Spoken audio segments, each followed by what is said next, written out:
Bueno, quiero hacer algunas pruebas técnicas y es preguntarles si me escuchan bien y sin intermitencias. Y estamos, sí te estoy escuchando bien. Yo no sé, los compañeros, Perfecto. Aquí también te escuchamos bien. Listo. Para la fluidez de la plataforma, les voy a pedir pues que, que apaguen los micrófonos. eh, yo me voy a poner un momentito la cámara para saludarlos, pero después la voy a desactivar porque ustedes saben que cuando se usa cámara y se usa presentación, pues la fluidez es un poquito menor. Entonces, solo para saludarlos y para hacer nuestra oración inicial la voy a tener encendida. El resto ya la voy a apagar. No es porque no los quiera ver, sino es porque para que sea más fluido. Y ahorita que haga la presentación, por favor, me confirman si ustedes ven mi presentación y las modificaciones que voy haciendo en la presentación, que es tipo docente la presentación. Entonces, ahí voy haciendo notas, a ver si ustedes las van viendo.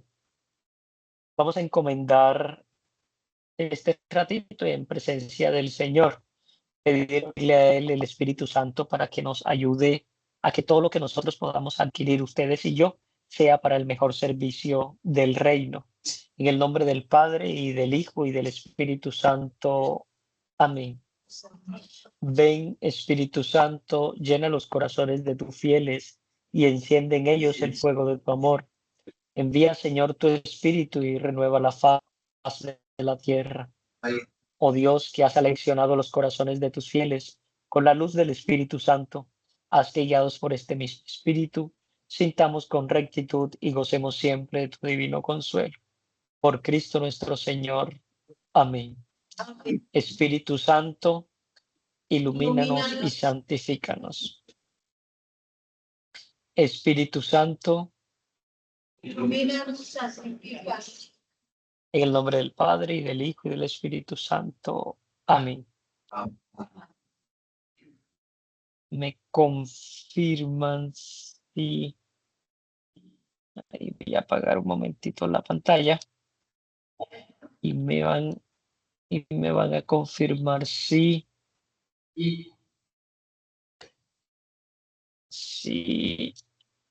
ven mi pantalla.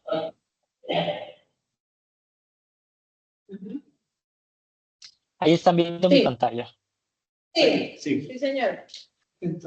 Listo. Péntate.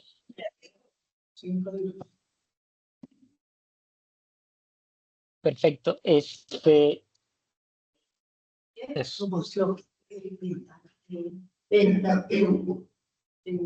Listo. Bueno, quisiera comenzar este ratito haciendo un pequeño recorderis de lo que hemos tratado hasta el momento para poder llegar al libro del Pentateuco, a los 5 libros del Pentateuco. Entonces,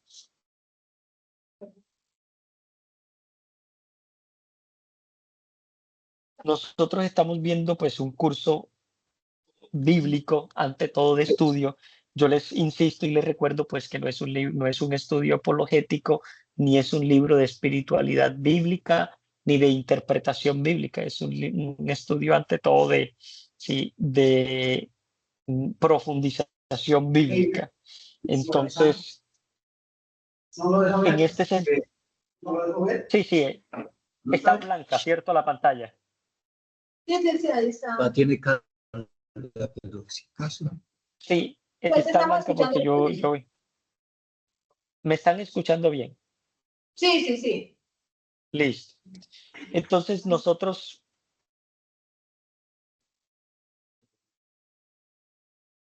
esta es una Biblia, ¿oyeron? Sí. Ahí estamos viendo la Biblia. Dibujado bonito. Listo. Nosotros hemos intentado pues abarcar un poquito de lo que es la Sagrada Escritura. Todos sabemos que tiene una división fundamental que es el Antiguo y Nuevo Testamento. El Antiguo Testamento, en principio, ¿alguno me recuerda qué es lo que el tema general del Antiguo Testamento cuál es? La alianza de Dios con el La pueblo. alianza. La alianza, ¿cierto? Yo voy a poner Dios así y voy a poner al pueblo así. Y en el Nuevo Testamento, ¿alguien recuerda cuáles como los temas generales del Nuevo Testamento? Son 4. Es Jesús. Jesús. Cumplir la promesa. Jesús, ¿cierto? Es Jesús en principio. Después de Los qué nos apóstoles. habla? Los Apóstoles. apóstoles. Ajá. Las primeras Después comunidades cristianas. me están haciendo trampa. Las primeras comunidades cristianas y por último, ¿qué es? El cumplimiento. El cumplimiento. ¿El cumplimiento de qué? De la promesa.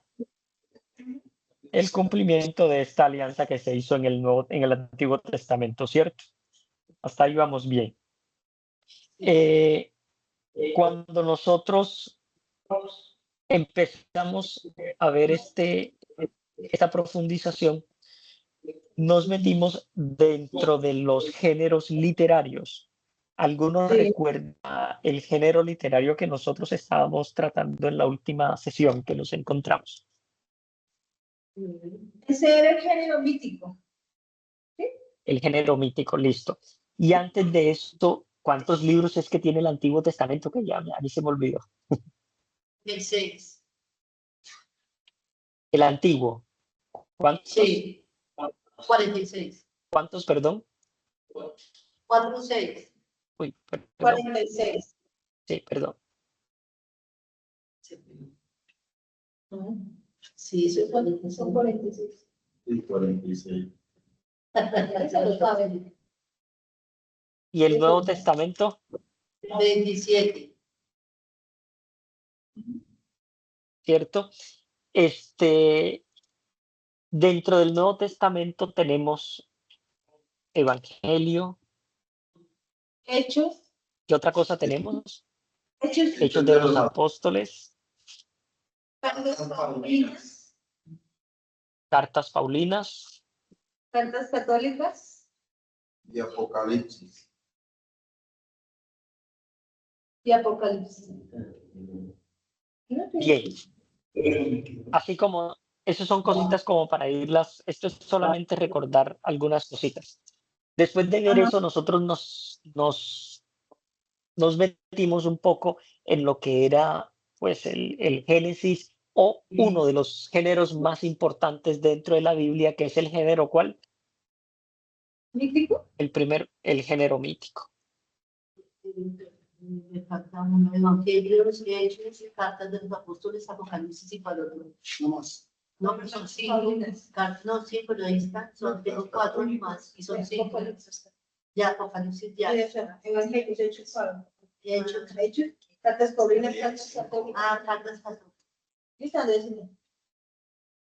Listo. El género mítico, ¿cierto? El género mítico significa que es un género inventado, que es una fábula o que es mentira. No. Entonces, ¿qué es mítico? Porque viene de mito. Entonces, ¿qué es lo que significa? Son contadas a través del tiempo. Sí, son entonces narraciones, escúchese bien eso, narraciones pedagógicas que nos dan un sentido, nos ayudan a entender algo práctico. Y este género se va a utilizar dentro de la Biblia para decirnos la manera en la que Dios actúa en la historia de la creación. Y, en definitiva, en la historia universal en la que Dios se revela. El día de hoy nos vamos a encontrar con un grupo de libros que se llama el Pentateuco. Pentateuco, como su nombre lo indica, ¿a qué número evoca penta? 5 en la Torah. Cierto, el Pentateuco evoca a 5. De ahí viene también, ¿qué otro nombre dentro de las celebraciones de la iglesia viene ese penta? ¿Cómo dijo? Alguna celebración que tenemos una celebración que tenemos en la iglesia que empieza con esta raíz de 5. Pentecostés, ¿cierto? Que son 50 días después de la Pascua. Entonces el penta 5, ahí ustedes saben, ¿cierto? Hepta, octa y todas estas raíces numerales, que son raíces de números cardinales. Bueno, permítanme, yo voy quitando este desastre porque me queda aquí. Entonces, este es un estudio de los primeros 5 libros de la Biblia. Nosotros en un curso necesitaríamos un curso de muchos años para poder encerrar cada libro de la Biblia, entonces lo vamos a ir viendo por algunos grupos, deteniéndonos en algunos libros o pasajes que resultan importantes para este estudio bíblico.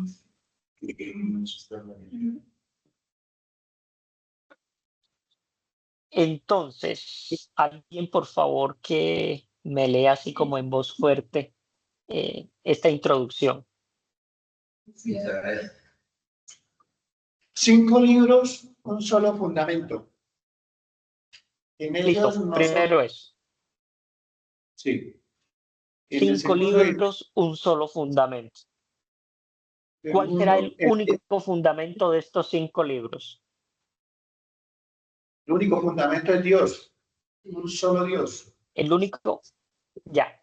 Y aquí el fundamento inicial de estos primeros 5 libros es alianza. Eso lo vamos a tener ahí como, si bien todo el Antiguo Testamento es una alianza, el Pentateuco es como la formación de esa alianza entre Dios y el pueblo. Sí, es como la estructura de todo. Por eso van a ser los 5 libros más importantes para todo el judaísmo. En ellos nosotros vemos el comienzo de todos los temas bíblicos y en ellos vemos el plan de Dios para el ser humano.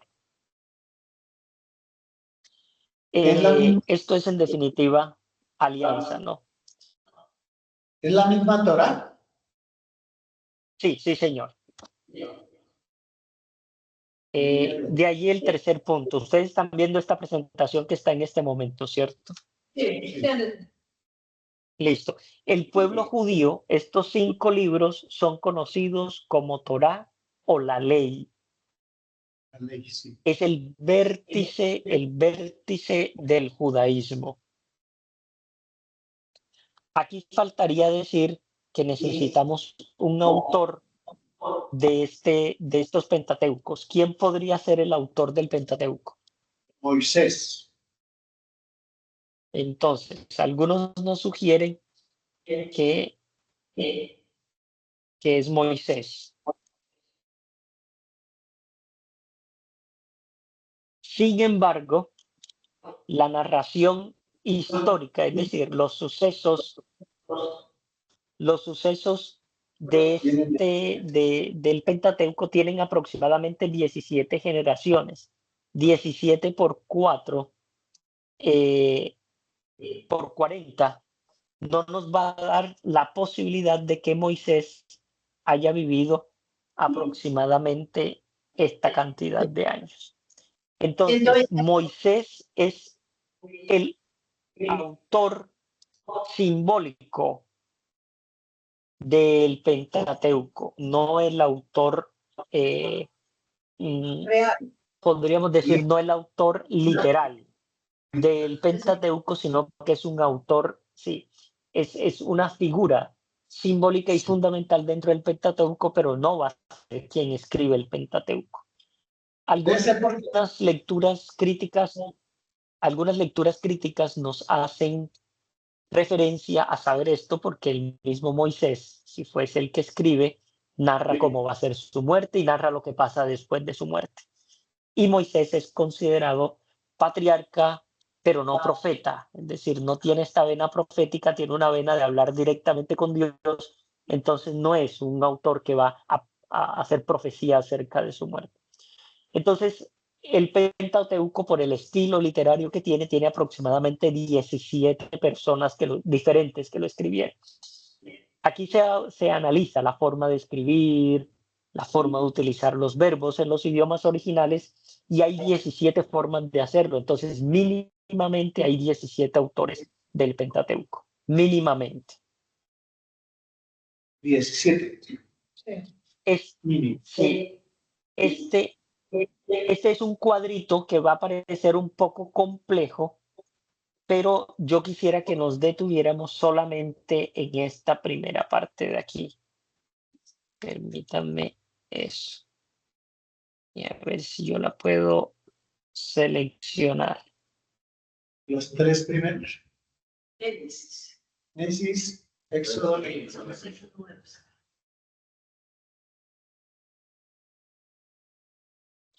Listo. Es Génesis, Éxodo, Levítico y Deuteronomio. Entonces vamos a tener en el 1400 antes de Cristo va a terminar Números. Entonces, de Génesis a Deuteronomio vamos a encontrar aproximadamente 1400 años, que sería difícil que Moisés los haya vivido. Entonces, no es el autor de todos los libros. Y esto es solamente como para que tengan yo les voy a pasar este cuadrito, no lo vamos a estudiar en este momento, solamente poder decir alguna cosita, y es lo siguiente, vean. No están escritos consecutivamente como Génesis, Éxodo, Levítico, Número y Deuteronomio. El Génesis consecutivamente tiene el Éxodo, eso sí es verdad, pero entre Números y Éxodos está Levítico. Sí, Número va a proseguir inmediatamente y vamos a terminar con Deuteronomio. Es muy probablemente que el Deuteronomio se haya escrito antes que el Levítico por la forma en la que se escribía, pero no hay prueba real de ello. Listo, este es otro cuadrito importante que nosotros vamos a tener presente. ¿Cuáles son los temas del Pentateuco? Aquí vamos a tener los temas del Pentateuco. Primero, la promesa de Dios. ¿Cuál es la promesa de Dios? ¿Quién sabe cuál es la promesa de Dios? multiplicar la descendencia de Abraham. Antes de eso, Antes de eso, antes de la tierra prometida. Antes de la tierra prometida. La alianza de Dios con el pueblo. Los mandamientos. No, Abraham Vean. la multiplicación de la descendencia de Abraham. Vean, ¿No? aquí es importante darnos cuenta de algo. Mire, cuando recordemos algo, cuando Adán y Eva, ya que ese dibujito me gusta hacerlo a mí. Ahí están viendo mi pantalla totalmente blanca, ¿cierto? Sí. Sí. No. Listo, vean. Sí, da mucho. Sí, ahorita lo pongo. Ahí está. Me gusta pintar. Ahí está Eva. Está claro.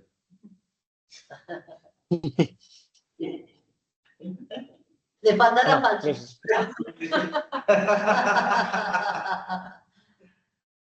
vean, recordemos en la creación, Dios crea a Adán y Eva, ¿cierto? Es lo que pedagógicamente se nos enseña en el Génesis.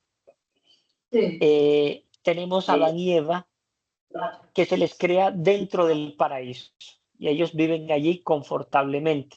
Sin embargo, ellos, este es Dios, esto no es masónico, ¿oyeron?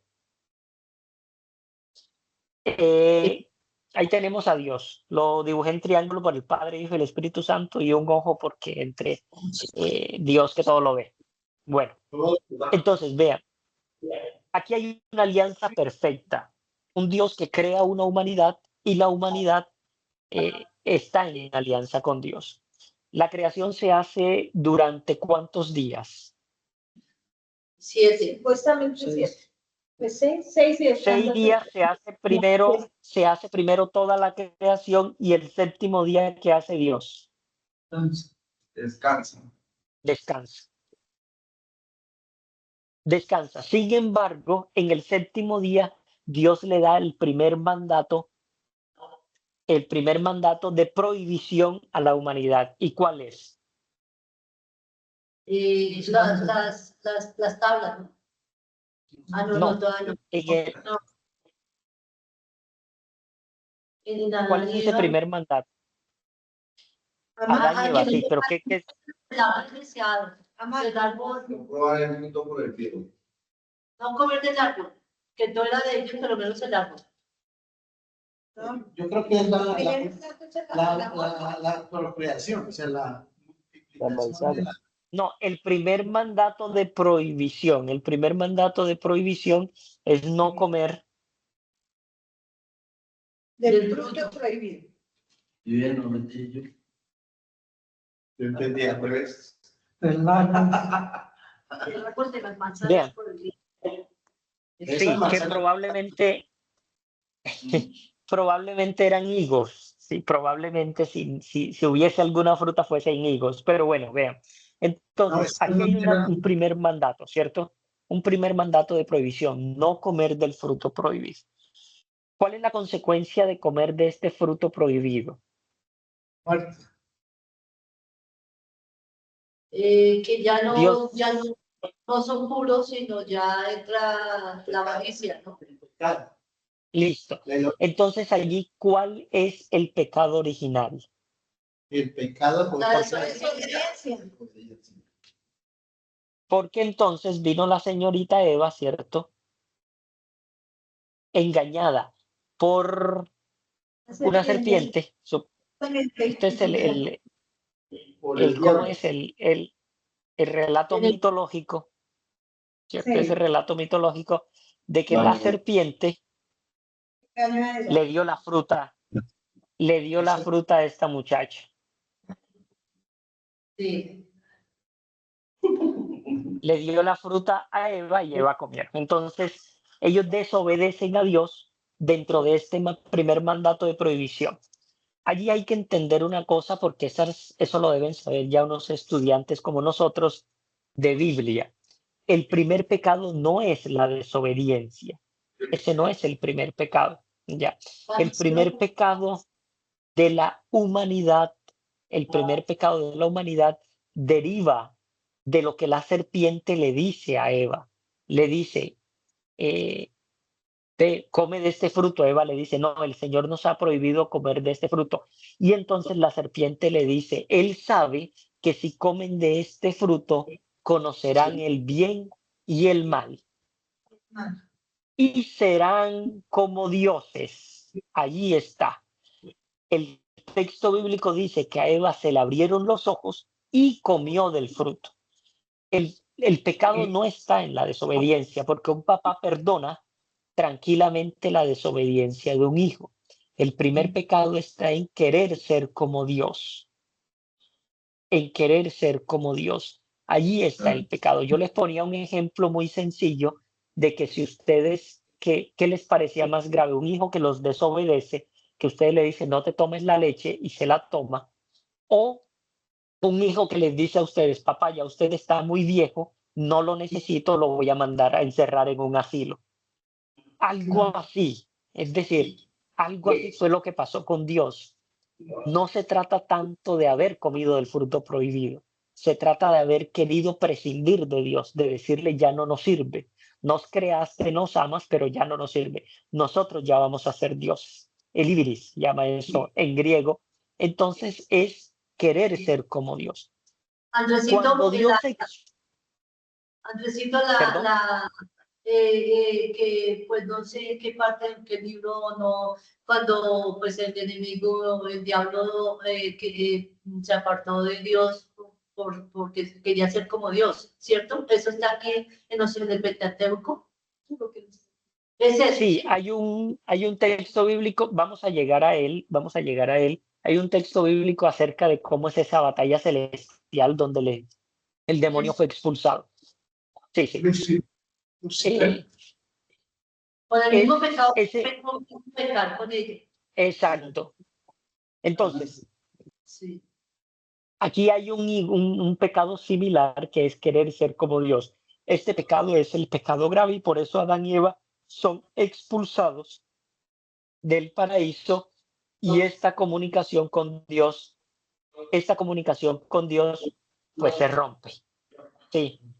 Allí viene la primera promesa de Dios. La primera promesa de Dios es cuando se dirige a la serpiente, le dice, y a ti te castigo por haber hecho esto, te arrastrarás sobre tu vientre y ella te pisará la cabeza mientras tú le muerdes el calcañar, mientras tú le muerdes el talón, en otras palabras. ¿Y esto a qué se refiere? Es poder decir, en algún momento yo voy a restaurar esto que tú has roto.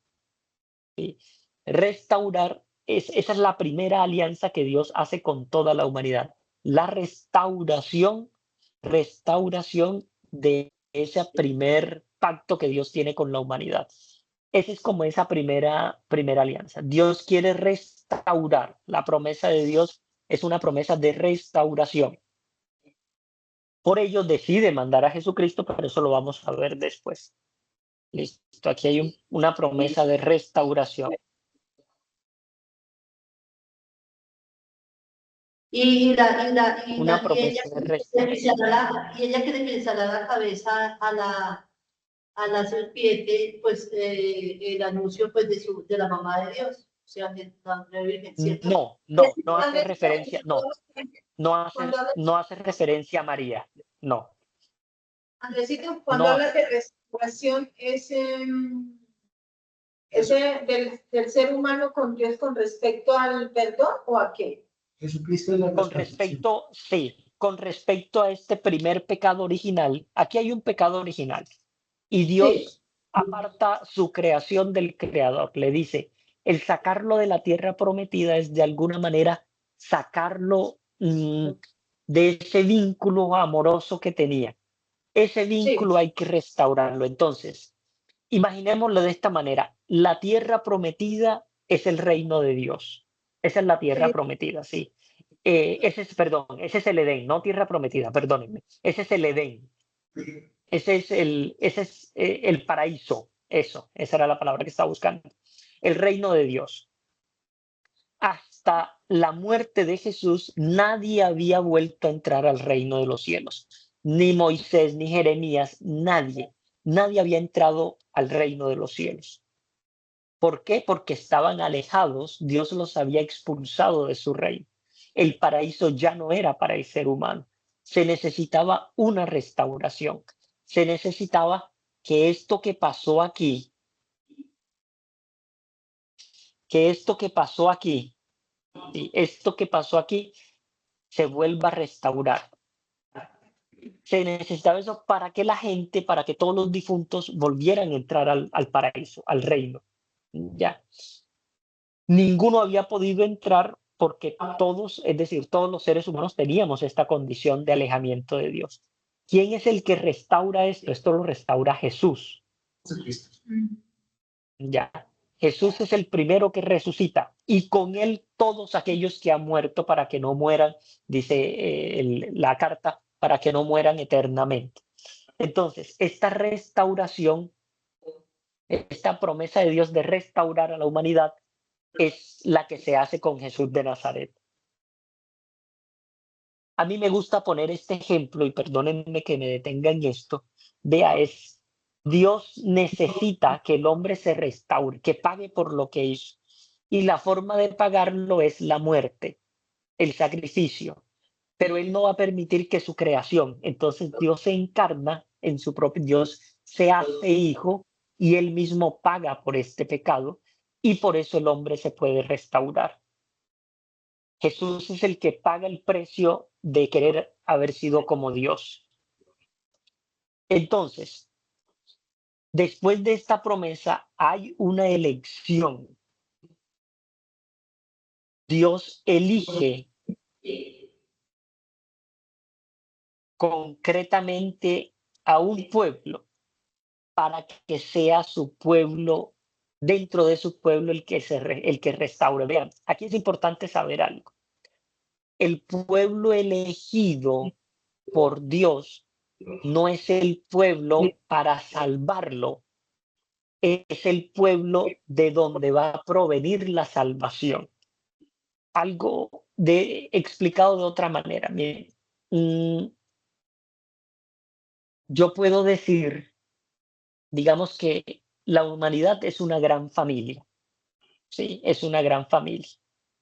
De esta gran familia, supongamos que sean 2 hermanos en esta gran familia. Dentro de esta gran familia, yo voy a escoger una sola familia, es decir, un solo hermano con su familia para que de esa familia provenga la salvación.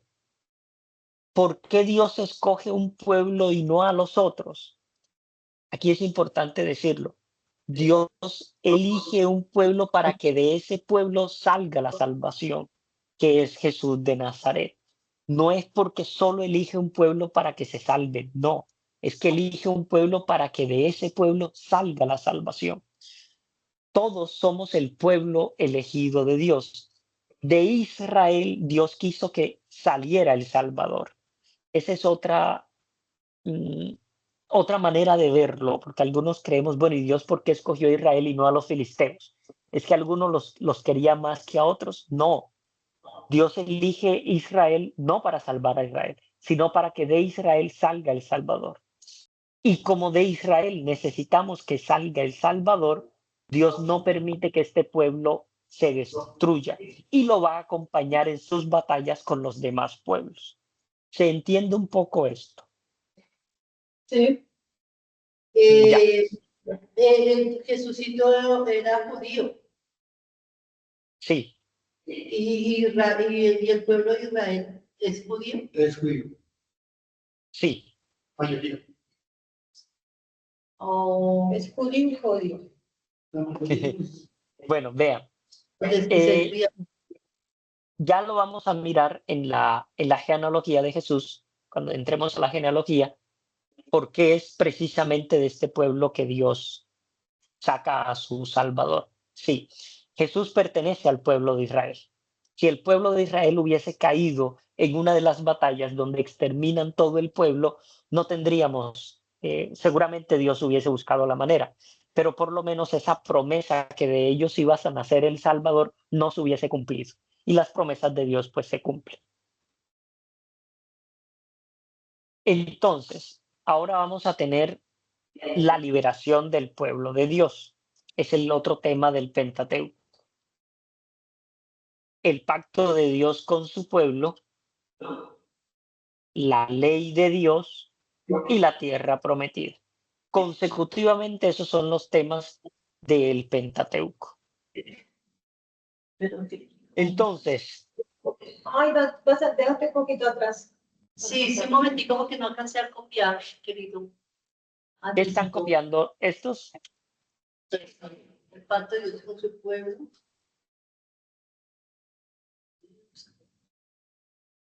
La ley de Dios y la tierra prometida. Listo, ya. Ya. Listo, Eso, ya. para que nos quede. Ese es un dibujito por si lo quieren hacer. Mentira. Yo Bueno. ya lo hice. Pero le hice a Eva con faldita, no con melena. El nombre actual del Pentateuco, la Septuaginta, introdujo dividir en 5 libros. La Septuaginta, recordemos que es, ¿qué es la Septuaginta? ¿Qué es? El Pentateuco. No, Septuaginta. Ah, ahí está la primera, arriba, sí. Septua. Son 150 años del Cristo. 150.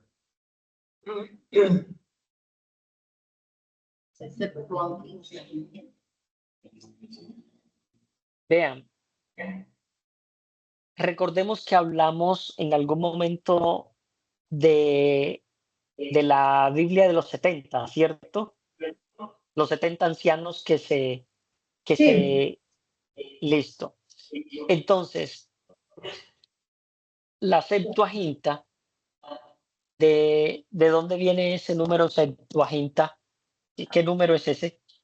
Sí, 150 años antes de Cristo. 60. 150. No, pero eso Septua es 60. 70. Debe ser 70. 70. Sí. Debería ser 70.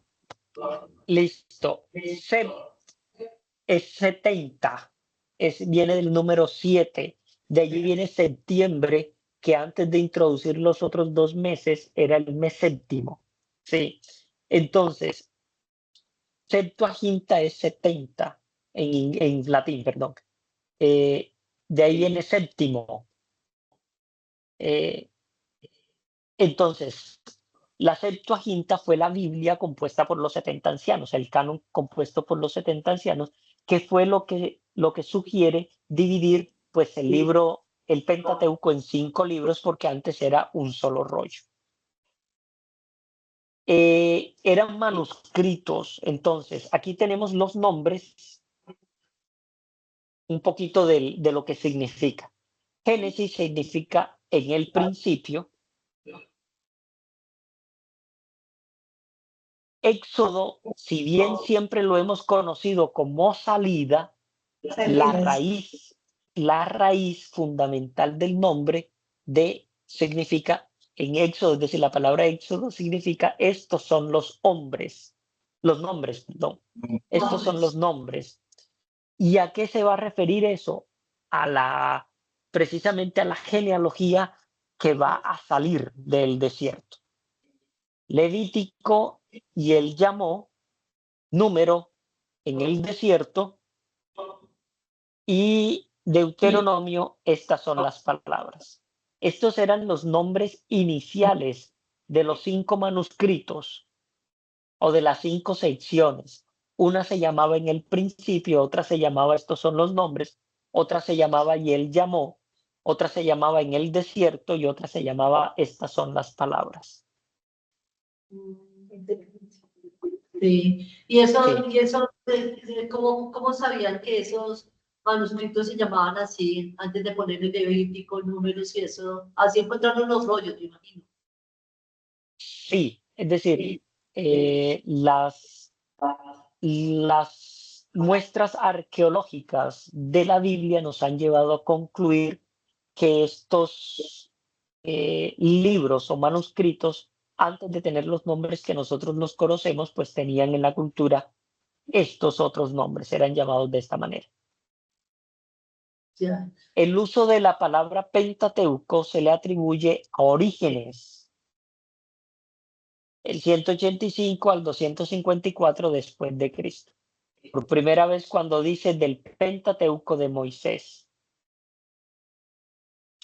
Pentateuco, del griego Pentateucos, que se compone de 2 partículas, penta, 5, y teucos, tomo, los 5 tomos. La palabra puede ser, pues, entendida como tomos, volúmenes, libros. Entonces eran los 5 rollos que tenían. Cuando Jesús pide uno de los rollos, se refiere a uno de estos libros. ¿Cuál es la importancia del Pentateuco? Bueno, es el relato como de los orígenes de toda la creencia que nosotros tenemos de alguna manera y de la forma en la que nosotros hemos visto cómo Dios elige a su pueblo. Sí, es el semillero doctrinal de las Sagradas Escrituras. Relata el nacimiento del pueblo para Dios, de un pueblo para Dios, y dedica la mayor extensión de tiempo cronológico en la Biblia. El Pentateuco tiene aproximadamente, es decir, el tiempo que pasa dentro del Pentateuco es de 2600 años, lo que se está relatando allí. En cambio, desde Josué, que es el siguiente libro después de Deuteronomio hasta el Apocalipsis hay 1500 años. Entonces pasa más tiempo en esos primeros 5 libros que en todo el resto de la Biblia.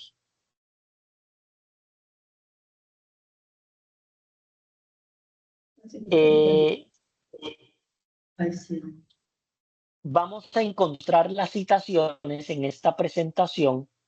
Vamos a encontrar las citaciones de esta manera. Que a mí nunca me ha gustado que digan que es que así lo citan los evangélicos. No. Esta es una forma académica de citar también las Sagradas Escrituras, sobre todo cuando la academia, cuando se hace academia en conjunto con las iglesias protestantes. Sí, se ha utilizado esta. No se utiliza la nuestra, que es 19,18.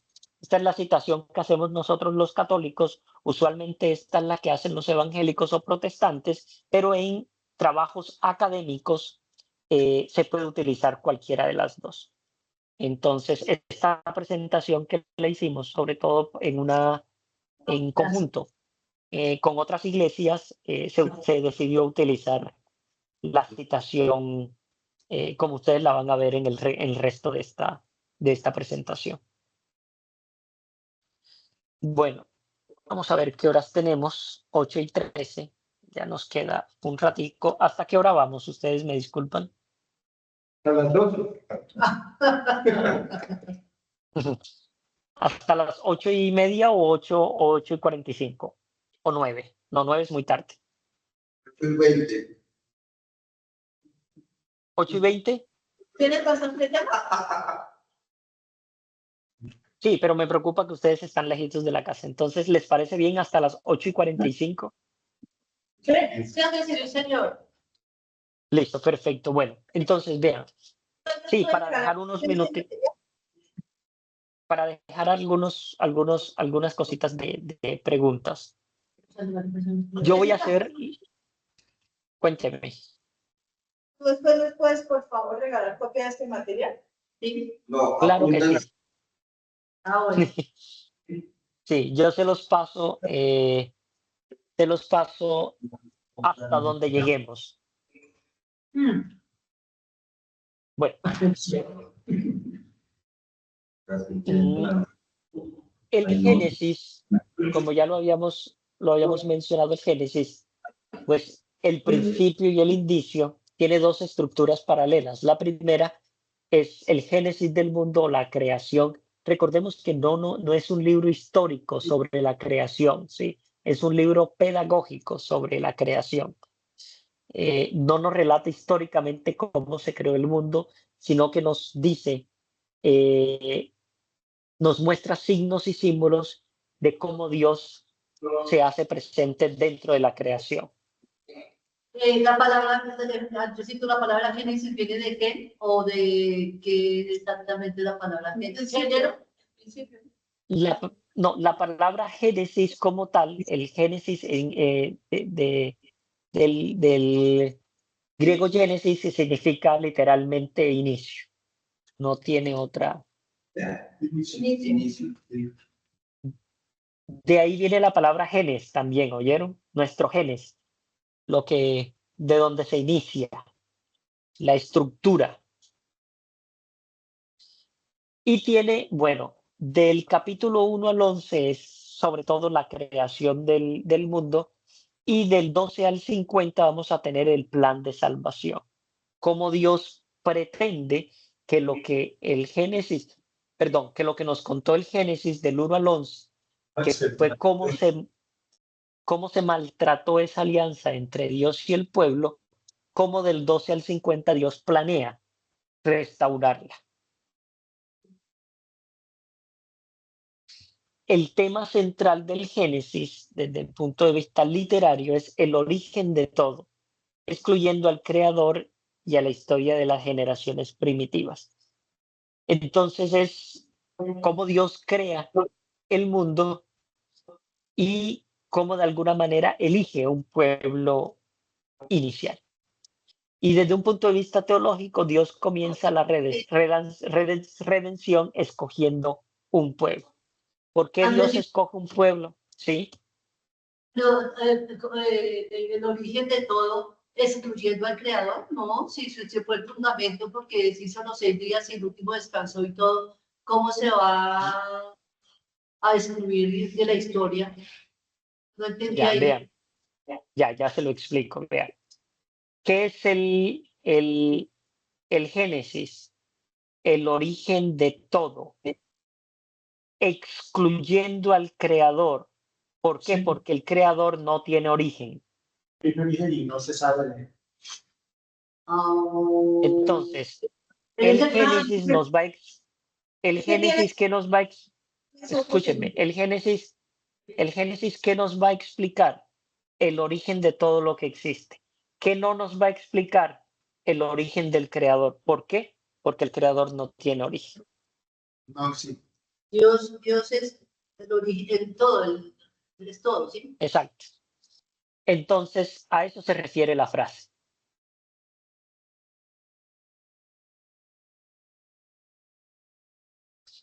Y desde un punto de vista teológico, pues Dios comienza la redención escogiendo a un pueblo. ¿Para qué escoge Dios a este pueblo? ¿Para que se salve? Claro, No, pues, para para que la... la salvación llegue de ese pueblo. Exacto. No es un pueblo para que se salve solo ese pueblo. Es para que de este pueblo salga ¿quién? El Salvador.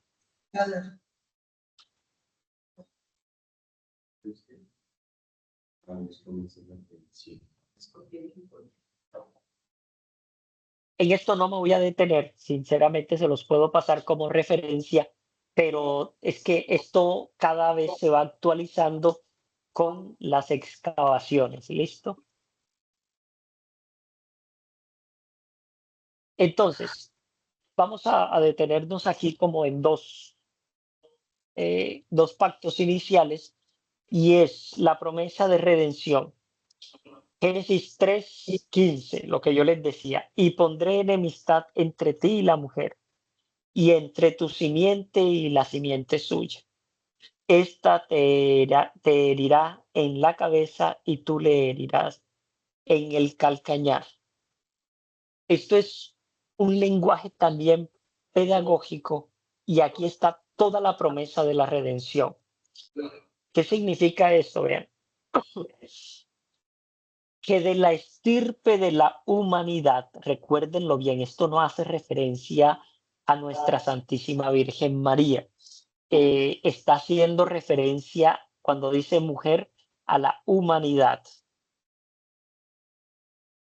Entonces, de la estirpe de la humanidad van a ser alguien. ¿Quién es ese alguien?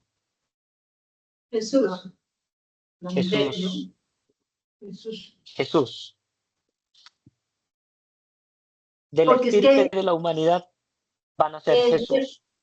Alfredito, para mí, yo creo que es teológico, ¿no? Que nuestro Señor Jesucristo en las bodas de Caná, en el momento en que quiénes son mi madre y me salvaron los que cumplen la palabra, a la Virgencita no les llama más sino mujer, para representar en el Apocalipsis la mujer. No dice mi mamá ni la Virgencita, sino la mujer. Es la que va a aplastar la cabeza Sí, pero a, aquí no está haciendo referencia a María. Aquí está haciendo referencia a la humanidad. Jesús le llama mujer a María. eh, Realmente no es por no decirle mamá o por no decirle ninguna de estas cosas. Eh, Recordemos que María en la vida pública de Jesús no era una mujer casada ya. Sí, era una mujer posiblemente viuda de José. Culturalmente, los hijos le llaman mujer a su madre, sobre todo cuando no están en contextos familiares. A nosotros se nos es difícil un poco entender esto porque creemos que es algo así como de menosprecio porque nosotros somos muy apegados a nuestra mamá. No, el hombre cuando ya sale del hogar y la mujer enviuda, se le llama mujer viuda, es decir, llamarle mujer a María no tiene trascendencia muy teológica, sino ante todo una trascendencia cultural. Esto en principio entonces no es un Jesús que está menospreciando a la mamá, ni esto en el Génesis va a hacer referencia directa a María, sino sobre todo a la humanidad. Pero yo creo que sí, porque como el Padre Eterno va a decir a ella, nosotros la humanidad, si nosotros no vamos a aplastarle la cabeza a la porra al demonio, sino por Disculpe, ayuda pero de no Dios. puede hablarme, perdón, puede hablarme un poquito más lento, que porque como estamos en línea no le entiendo muy bien. No, que digamos, si la palabra ella, ahí en Génesis 3:15, que ella le va a aplastar la cabeza ¿a quién? Aplastar a la cabeza, ¿cierto? Herirá en la cabeza. Sí, y si la humanidad es ella, ¿cómo le va a picar el talón a ella? ¿Y cómo nosotros vamos a combatir si estamos pegados a Dios? ¿Cómo vamos a pisar la cabeza del demonio si no tenemos la ayuda de Dios? Esa es una lectura muy pía, vea, porque ni siquiera María no es más humana, es decir, no es más, recordemos una cosa, mire, la gloria de María es por Jesucristo.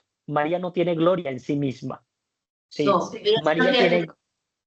María tiene gloria en Jesucristo y por Jesucristo. Sí, entonces, en este sentido, el texto del Génesis, cuando dice, pondré enemistad entre ti y la mujer, recordemos que la serpiente a quien tentó inicialmente, a quien fue a Eva. sí, a ella. Sí, pero no, escúcheme bien, pero no estamos hablando de personajes literales, estamos hablando de personajes simbólicos. Entonces, Eva no es una mujer, Eva representa algo y Eva representa a la humanidad. Sí. Entonces, escúcheme, déjeme terminar, por favor. Entonces, la serpiente crea una amistad con Eva, con la humanidad, a la que tienta y la hace caer en pecado a la humanidad. Dios dice, voy a poner enemistad entre tú y la mujer, entre tú y lo que acabas de tentar, que es la humanidad. Y de esta humanidad nacerá el Redentor, un humano perfecto. Esta humanidad, con este humano perfecto, te van a pisar la cabeza a ti, mientras tú hieres, porque el diablo no deja de herir a la humanidad. Entonces, Pero un momentito, no está haciendo referencia a María, eso hay que tenerlo en cuenta. Eso es una lectura cristiana que nosotros hacemos, porque nosotros creemos en María y creemos en Jesús y todo esto. Pero el texto del Génesis ni siquiera sabía que se iba a llamar María. Entonces, pondré enemistad entre tú y la mujer es pondré enemistad entre tú y la humanidad. De esta humanidad van a ser quien te va es decir, quien te va a eliminar. Por eso la humanidad está sobre el demonio, porque de la humanidad nace Jesús. No, pero se me acaba de ocurrir que la Virgencita es humana y que somos hijas, somos humanidad, también hijos de ella, indirecto, o sea, somos hermanos de Jesús y somos hijos de María. Y digamos, si todo es simbólico, entonces la serpiente y el demonio es simbólico, no existen porque simplemente no van a atacar al hombre. Porque entonces, ¿para qué Dios va a mandar el Padre Eterno, para que manda a su Hijo, para que, si no es una lucha espiritual? Usted tiene toda una confusión, incluso literal y gramatical. Mire, simbólico no significa que no exista, empezando por allí. Si usted ve un pare, el pare es un símbolo, y si usted no para, se estrella. o se accidenta. Y el par es un símbolo. ¿Existe o no existe el par? El par existe. ¿Qué existe? El padre, la humanidad Entonces, ¿el qué? El padre. El par en una esquina. Es que si hay Ah, ya, tiene que el padre. entonces, vean, Es el símbolo de Claro, sí, simbolizar, que simbolice no significa que no existe. sí. Incluso yo pondré enemistad entre ti y la mujer, le está hablando a la serpiente. ¿La serpiente es el demonio? O sea que toda serpiente que nosotros veamos por ahí es representación del demonio. Entonces, no se trata de esto. Aquí hay un lenguaje pedagógico en el Génesis. Cuando nosotros vamos a los textos originales, nos damos cuenta que pondré enemistad entre ti y la mujer es pondré una enemistad entre ti, es decir, el mal, la fuerza del mal y la humanidad. Entre tu simiente y la simiente suya, es decir, entre lo que genera mal y lo que genera bien. ¿Qué generó la humanidad? Generó a Jesús, porque en la humanidad se engendra Jesús. Perdón, se encarna Jesús.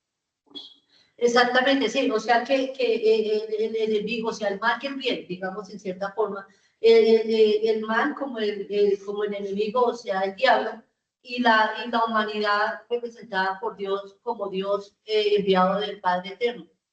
¿Sí? ¿O no? Me repite lo último. Que digamos, el diablo representando el mal y el bien representado por Dios, ¿cierto? Y Dios, desde Génesis, nos ha enviado a su Hijo para que se cumpliera, para salvarnos, ¿no? Para redimirnos, para restaurarnos. Y entonces Dios viene de la humanidad porque se hizo hombre, pero es Dios, se hizo hombre para salvarnos en contra, pues, del enemigo, que es el diablo. Sí, es decir, vean, la estirpe, ¿cuál es la estirpe de la mujer aquí? La En humanidad este texto. No, la estirpe de la mujer. es siempre la mujer. Yo pondré enemistad entre ti y la mujer. ¿Qué es la humanidad? ¿Qué es la mujer? Pues la humanidad, tú dices que es la La humanidad. humanidad, sí. Pero ¿Cuál Dios, es la estirpe de la, cuál es la estirpe de la humanidad? Un fruto Más, de la humanidad, ¿cuál es? más humanidad. Ah, Jesús. sí, Jesús de Nazaret. sí, totalmente. Sí, señor. Entonces, esta te herirá la cabeza y tú le herirás el talón. El mal nunca va a dejar de alguna manera de estar detrás de la humanidad. Siempre va a estar como aquel que ronroñea el talón, como aquel que está allí pendiente a que des un paso en falso. Sí, esto significa esto. Sin embargo, te herirá la cabeza, es decir, la humanidad, porque dentro de la humanidad es que Jesús se encarna, dentro de la humanidad siempre tendrá su pie puesto sobre la cabeza del mal. Claro, si así lo decide cada O sea, hombre y cada mujer en su libertad. ¿Cómo? la humanidad es representada por Jesús encarnado. Y toda la humanidad, ¿no? Pero la representa Jesús. Mm, Jesús es parte de la humanidad. Exactamente, porque pues verdadero Dios, verdadero. Y la justifica. Sí, Tengamos algo en cuenta, si bien María es la humana perfecta en condición, por eso fue elegida, ¿no? Recordemos que, es decir, quien representa la humanidad delante de Dios no es María, ella aboga. Quien no. representa de alguna manera toda la humanidad, quien la justifica es Jesús porque es plenamente humano. Es el único mediador ante el Padre Eterno es Dios, no la Virgen, porque la Virgen es criatura que dio, hija predilecta del Padre, que fue escogida por el Padre Eterno para que tenga su Hijo divino. Sí, ella es intercesora, pero no es mediadora. Ah, ya, gracias. Listo.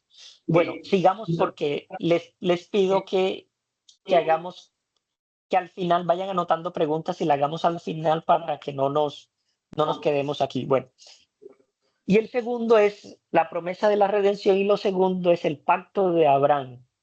He aquí mi pacto contigo y serás padre de muchedumbre de gentes y no te llamarás más con tu nombre que es Abraham, sino que será tu nombre Abraham, porque te he puesto por padre de muchedumbres de gentes y multiplicaré en gran manera.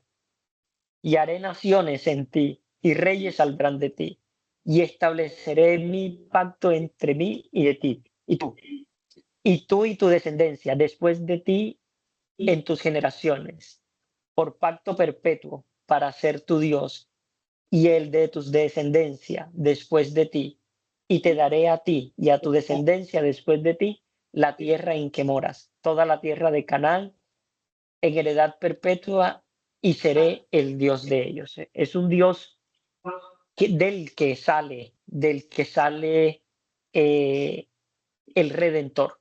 Esta es la genealogía. Recordemos que primero es Abraham, después Isaac, luego Jacob. ¿Qué nombre va a tener Jacob? Bueno, dale, siga, tranquilo.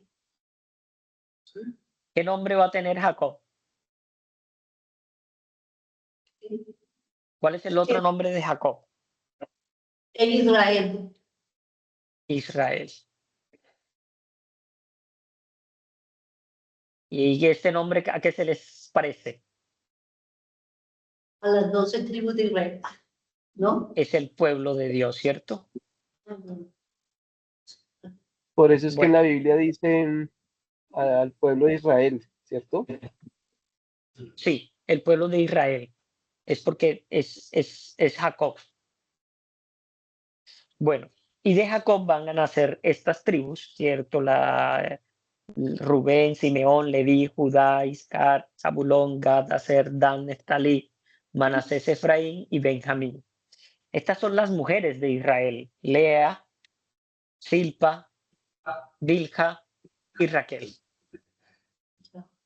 Y Judá, es de hombre. Se hizo hombre. ¿Por qué está Así. señalado Judá? Porque ¿Quién sabe? Judá es una ciudad.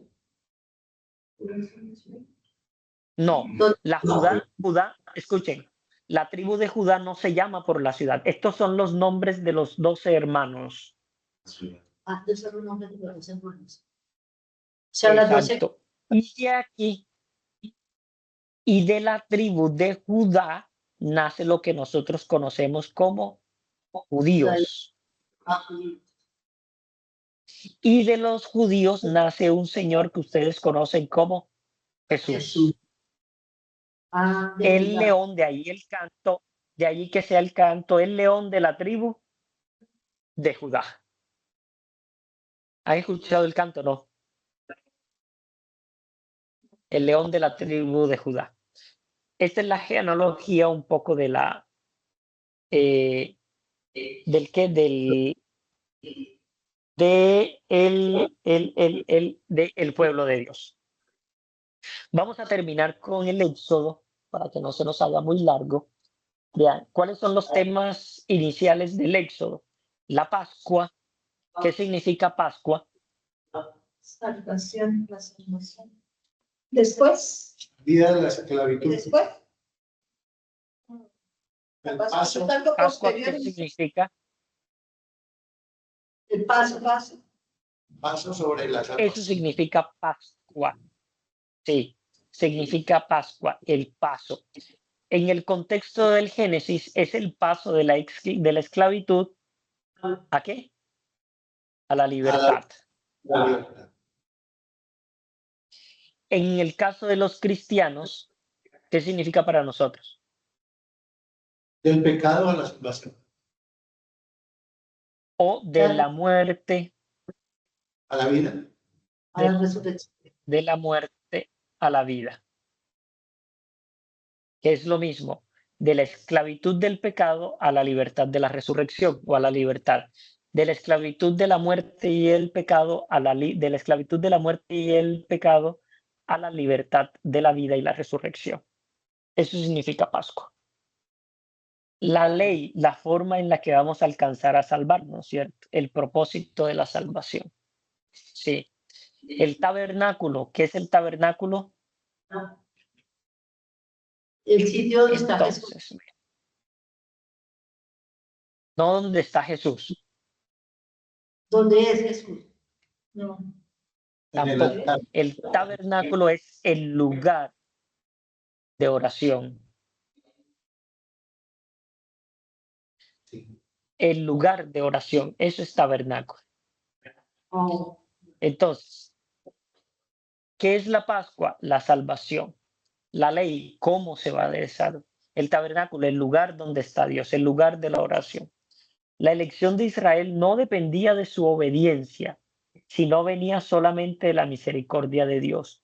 ¿Por qué sabemos esto? Porque definitivamente Israel, el pueblo de Dios, pues muchas veces traicionó esa alianza con Dios. Y Dios lo perdonaba. No depende de la obediencia del pueblo, depende de la misericordia de Dios. Por eso la salvación nuestra Es por gracia. no depende de nosotros, Sí, no es por gracia. Sí, total. depende de qué, de la misericordia de Dios. Ay, entonces yo puedo vivir como sea y así yo puedo vivir como sea y al final pues Dios con su misericordia me va a salvar. No. No.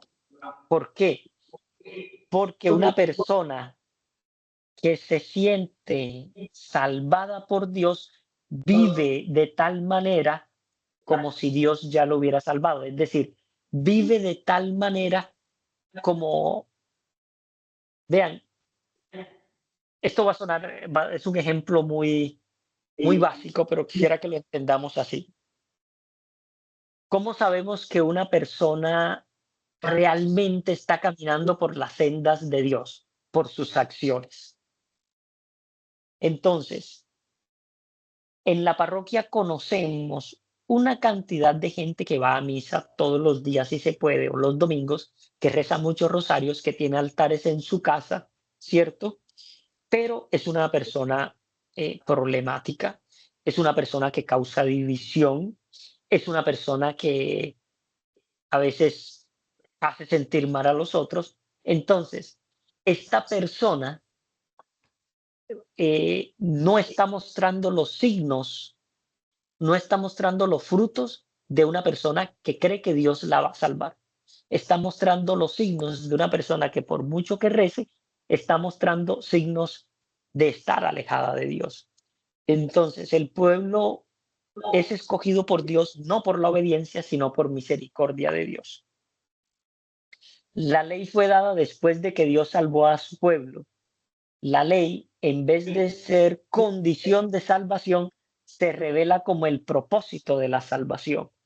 Entonces, no se salva el que cumple los 10 mandamientos, sino que el que está salvado vive de acuerdo a los 10 mandamientos.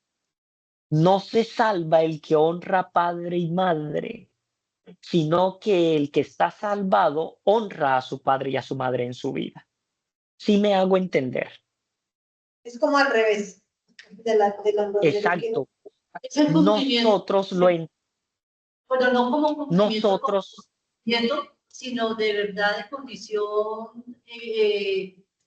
condición completa para no ley por ley, sino ley por Dios. sí, Sí, nosotros siempre lo hemos entendido al revés y nosotros siempre decimos, hay que cumplir los mandamientos para que Dios nos salve. No, tú eres una persona salvada que necesita vivir de acuerdo a los mandamientos. El Sí, la día ley. del juicio no se va a mirar, perdón, el día del juicio no se va a mirar qué tanto cumpliste los mandamientos, sino qué tan bien o qué tan acorde a la salvación viviste. Entonces, Señor, yo conocí los mandamientos y merezco salvarme. Un momentito, es que usted no tiene la salvación porque usted no vivió de acuerdo a una persona salvada. Entonces Pero es al revés. Sería que el hombre no se salva la ley por la ley, eso nos ayuda. pero lo que nos salva es el amor, la misericordia que está antes, el amor que la condición del ser humano de recibir, de amar a Dios de verdad con todas sus fuerzas, con todo el corazón, con todo el alma y con todo nuestro ser. No la ley por la ley, sino por el amor a Dios. Una parte, eso es incluso el 50% apenas. Eso se debe ver reflejado en algo. El segundo mandamiento más importante, ¿cuál es? Amar al prójimo como a ti mismo. Exacto. Entonces, puedes amar mucho a Dios, pero si no vives de acuerdo a ese amor, no estás salvado. Total. Puedes amar muchísimo a Dios, pero si no amas a tu prójimo, pues de nada vas. Queda en nada. Claro. Entonces, tema central del Éxodo, redención por el poder de Dios y el pacto mosaico. Redención. El término se utiliza en el lenguaje de Oriente para referirse a la compra o rescate de un esclavo. Eso significa la palabra redención, el que compra un esclavo. Dios compró a su pueblo ordenándole dos cosas, una vida santa y una adoración verdadera. Éxodo 19:40. Segundo, el poder de Dios. 10 plagas y el cruce del Mar Rojo. Recordemos que esto es lo de las 10 plagas y el cruce del Mar Rojo, es cómo Dios actúa y cómo puede actuar sobre el mal para liberarte a ti. Y el pacto mosaico. Dios confirma nuevamente su promesa hecha a Abraham haciendo pacto con Moisés, dándole su ley moral, civil y ceremonial para ser un pueblo especial para gloria de su nombre y para hacer luz de las naciones. Ese es el tema esencial del Éxodo, la redención, mostrar el poder de Dios y el pacto que Dios tiene con la humanidad a través de los 10 mandamientos. Ya para finalizar, espérense un momentito. Eso. Dios salva a su pueblo para que ellos puedan vivir en una relación fiel con Él, el pacto de Moisés. Ahora pues, si diréis oído a mi voz y guardaréis mi pacto, vosotros seréis mi especial tesoro sobre todos los pueblos, porque mía es toda la tierra y vosotros me seréis un reino de sacerdotes, gente santa. Estas son las palabras que dirás a los hijos de Israel. Los 10 mandamientos y el tabernáculo, que es el lugar donde posa Dios. Yo quiero irme ya a las imágenes, la presencia de Dios en medio de su pueblo. Ese significa el tabernáculo. Yo quiero irme un momentito a esto. ¿Qué es el tabernáculo? Bueno, vean, así está un poco dividido, o así posiblemente era cómo se organizaba el pueblo de Israel. Aquí con blanco. ¿Qué es el tabernáculo? Y vamos a ponerle un poquito más de grosor a esto. Ya. Se ve mi lápiz, ¿cierto? Eso. El tabernáculo es el lugar central del pueblo en el que están las 10 tablas, los 10 mandamientos, las 2 tablas de Moisés, donde reposa. Y donde reposa la ley de Dios, allí está el Señor. Este es como el tabernáculo, es la tienda central de donde se reunía el pueblo. Estas carpitas que ustedes ven por aquí de diferentes colores eran más o menos cómo se ubicaban las tribus. Entonces, aquí estaba la tribu de Claret y su familia. Aquí estaba la tribu de Alexander y su familia. Aquí estaba la tribu de Víctor y su familia. Y así estaban distribuidos. Cada cabeza de hogar era el que de alguna manera coordinaba las acciones del pueblo, pero en adoración todos venían al centro, que era donde se guardaba el tabernáculo, era donde estaba la presencia de Dios. Así se organizaba un campamento.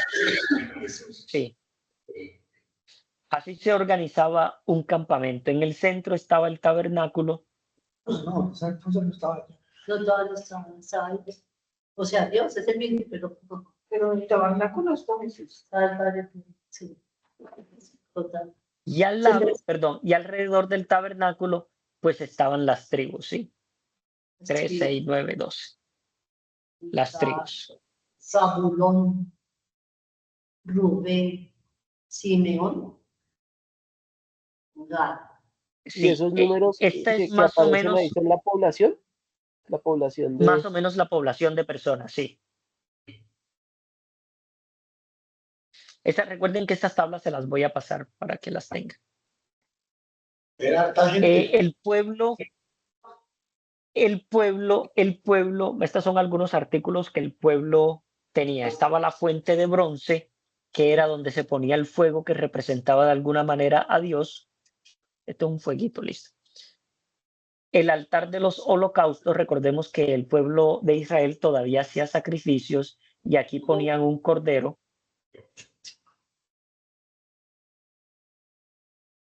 Aquí ponían un cordero y este cordero lo quemaban y era una ofrenda a Dios. ¿Por qué Jesús es representado como un cordero?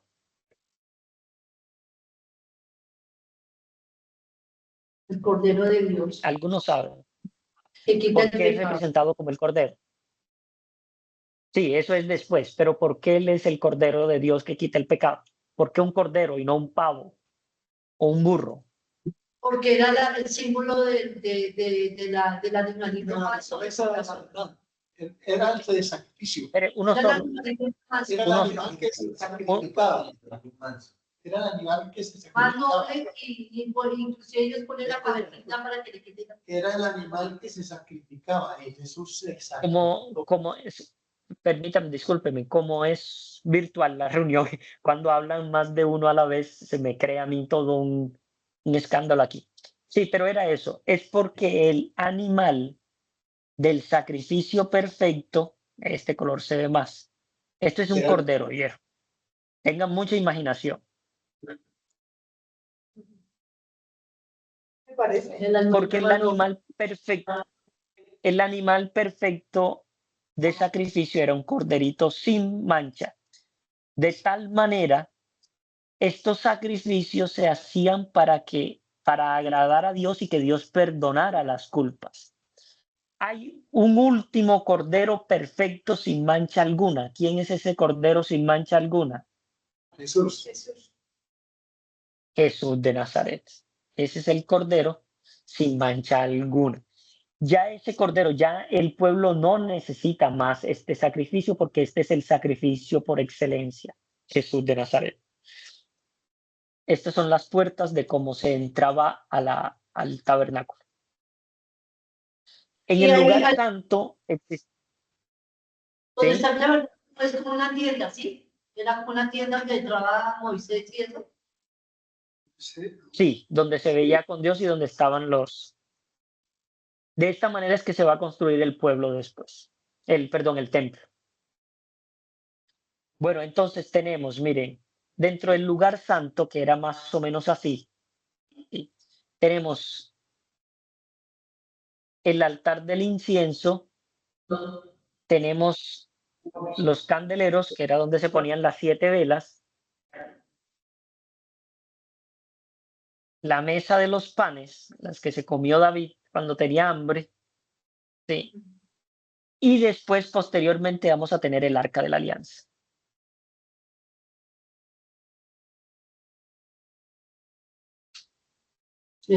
Esta es una foto, recordemos que Dios da instrucciones precisas de cómo se debe construir el arca, ¿sí? Entonces hay una recreación en un museo en Jerusalén de cómo era el arca donde se posaban las tablas de la ley. Era más o menos así, con 2 ángeles alados donde sus alas se tocaran. Estas son instrucciones propias de Dios.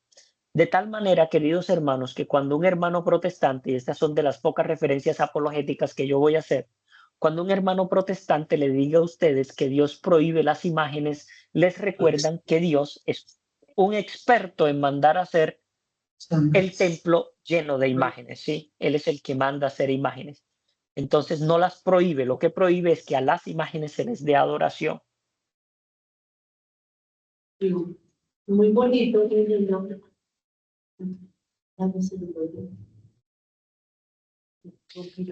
Listo, allí vamos a dejar por hoy. Es un poco relatándoles, permítanme dejar de compartir. Epa, qué pena, ahora sí me les pongo aquí. Vean, el Pentateuco, yo realmente sabía que no lo íbamos a poder abarcar hoy completamente, pero el Pentateuco es precisamente Éxodo, Génesis, Éxodo, Levítico, Número y Deuteronomio. Génesis y Éxodo, esta forma en la que se crea el mundo, pero como Dios también hace su primera alianza.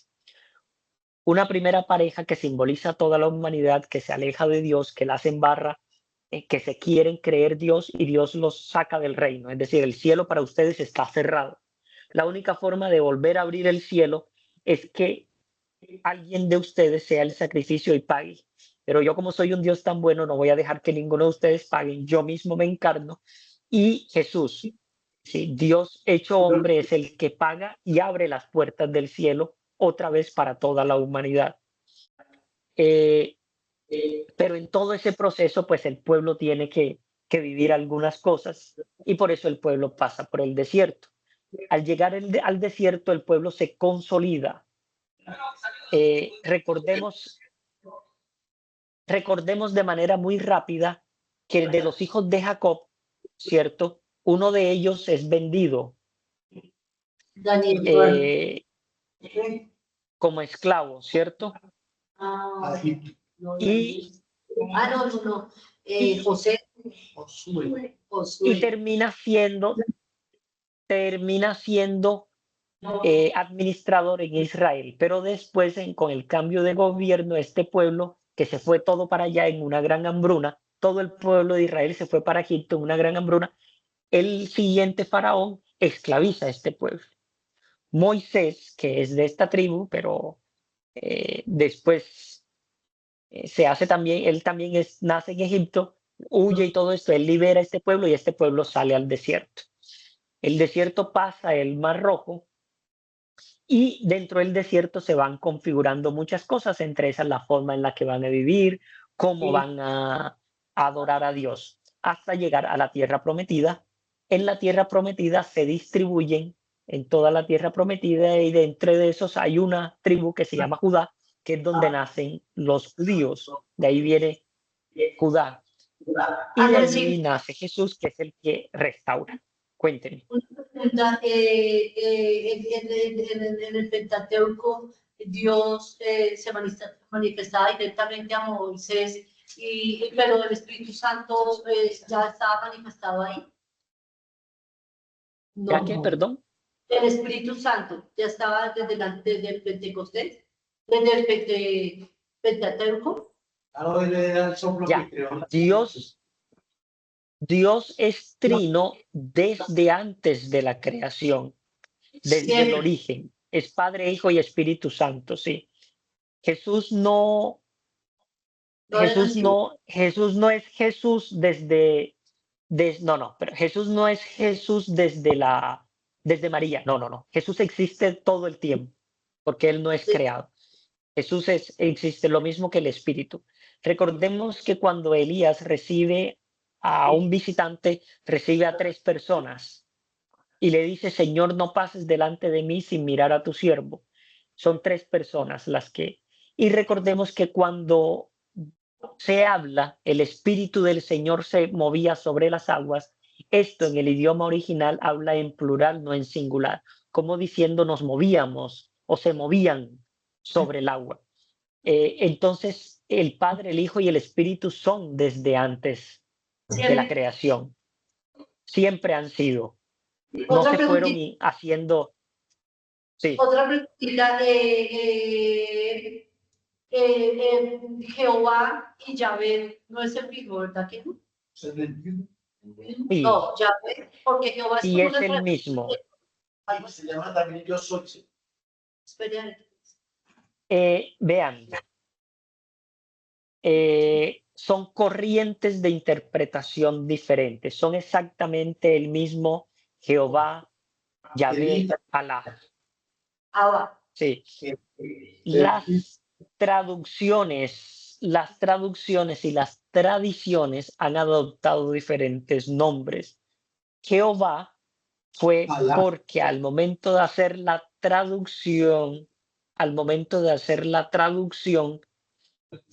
como no existían las vocales, al momento de hacer la traducción era impronunciable. Yo soy el que soy, hubo que ponerle vocales y al momento de ponerle vocales quedó Jehová. En algún momento me van a escuchar a mí o en la diapositiva van a ver el nombre de Jehová o me van a escuchar a mí diciendo Jehová. No es que yo me esté volviendo evangélico, no, sino es que eso no tiene, es decir, el día que vayan a discutir, a tener una discusión con un evangélico, que no sea por el nombre de Dios, porque eso no es punto de discusión. Lo hemos interpretado el nombre de manera distinta, pero es el mismo Dios. Allí no hay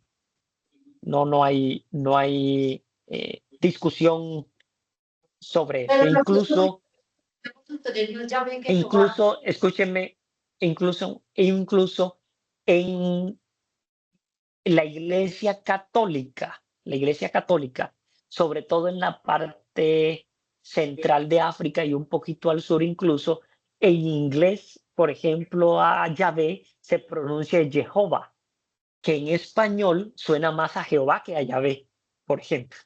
Entonces, son formas de pronunciación diferente de Dios, pero no están hablando ni de Dios diferente, ni se van a condenar los protestantes por llamar a Yahvé Jehová.